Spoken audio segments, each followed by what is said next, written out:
Happy Monday and welcome to today's MSAB Monday. So I'm Adam Furman, Tech Evangelist here at MSAB.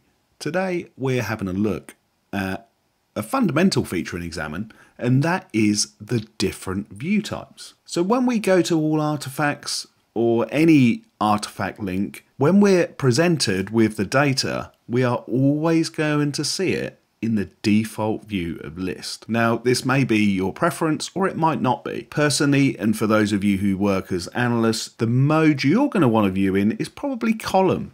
Column is going to allow you to sort by dates, applications, you can drag and rearrange these. And if you go to the cog at the very top, you can also add other columns to your view. So for example, if you were looking at picture views, you may want to invoke and add some of these extra options, and then you can sort by them and do multiple sorts. So going down the views after column, we have gallery view. We're all used to that when we're working with pictures, and we can obviously change this to page or continuous scroll. Next up on the list is a file tree. Now, file tree can be very handy for proving exactly where an image has come from, for example, and then you can use the screen capture to quickly present that data and present it in a court case, for example. Next up is conversation view. So if you're dealing with any sort of messaging application, this is going to be the view for you. And last but not least is the connections view.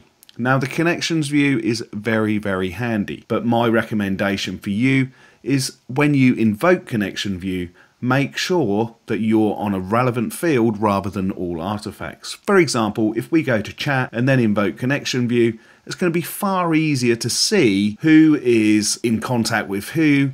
And if you left it as all artifacts, this would look like a horrible mess and very hard to find out what you're looking for. We hope that this has been a great reminder for those different view types, and you'll join us again soon for some more hints and tips. Thank you.